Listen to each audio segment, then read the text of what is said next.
Aitäh, Benita! Mul on au täna õhtul sinuga koos olla.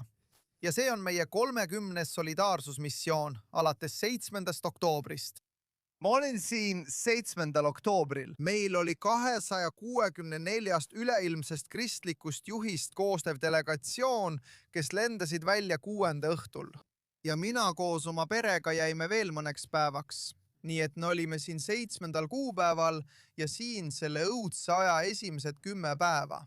Ja sellest ajast alates oleme käinud siin regulaarselt, kokku 30 korda alates 7. oktoobrist. Ja asegi siis, kui me lennukile läksime, lendasid ilmselgelt raketid, aga me läksime ikkagi lennukile, sest neil on Iisraeli rahvale kindel sõnum. Ja see on, Iisrael ei ole üksi. Üle kogu maailma on miljoneid ja miljoneid kristlasi, kes seisavad kindlalt ja vankumatult Iisraeli riigi kõrval nii headel kui halbadel aegadel. Me oleme siin, et teid toetada. Ja on nii oluline seda sõnumit kuulda ja et selliseid visiite oleks, nagu te kirjeldasite. Rääkige meile oma isiklikest muljetest, kui olete siin riigis rääkinud inimestega kõigist usunditest. Mida te sellest arvate? Mis jäi teile eriti silma? Mulle jäi silma see, mis jääb alati silma, kui ma siin olen. See on see, et Iisraeli rahva eetos ja süda on rahu poole püüdlev süda. See on rahvas, kellelt olen lugematuid kordi kuulnud. Kõik, mida me tahame, on rahu oma naabritega. Ja kui sa kuulad valesid, kui sa kuulad levitatavat propagandat läbi moslemi vennaskonna, läbi Katari, läbi kõigi nende maailmas tegutsevate käsilaste, kes kujutavad Iisraeli genotsiidilise karikatuurina. Ja ometi, kui sa lähed kohale, kuuled sa ikka ja jälle ühelt inimeselt teise järel.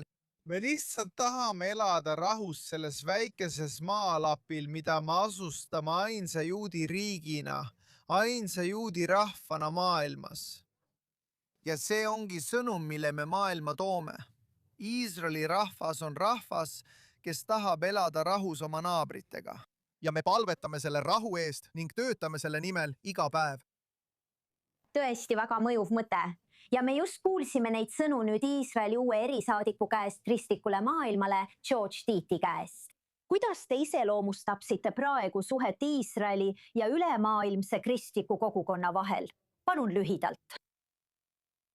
No loomulikult on maailmas 2 miljardit kristlast. On raske kõigi eest rääkida. Ma saan rääkida täpsemalt evangeelsete kristlaste maailmast, keda on neist umbes 700 miljonit. Evangeelne kristlus on olnud ajalooliselt väga juudimeelne, väga toetav juudi rahva ja Iisraeli riigi suhtes. See on rünnaku all selles TikToki, Instagrami ja lühiklippide maailmas. Aga lahendus on tuua juhid siia maale. Me oleme toonud siia 1086 pastorit stipendiumiga. Alates 1994 aastast oleme toonud kokku 40 000 inimest, kuid stipendiumi oleme andnud 1086 pastorile. Kui sa tood nad siia maale, näevad nad seda ise ja see muudab neid.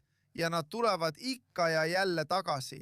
Ja praegune välisminister Gideon Saar mõistab seda. Ja Mitzrad Hahutz, välisministeerium, teeb uskumatult head tööd nende suhete tugevdamisel. Ja nüüd on minu kallis 15-20 aasta pikkune sõber George Teek, suursaadik, nimetatud sellele väga erilisele ametikohale. Seega usun, et järgmise põlvkonna jaoks on tulevikus lootust. Ja nagu te ütlete, on nii palju väärtust selles, kui inimesed tulevad siia ja näevad ise oma silmaga. Ootame teie juba 31. visiiti meie riiki. Piiskop Robert Stearns, otse ülekandes Jeruusalemmast. Suur tänu, et olite meiega saates. Aitäh!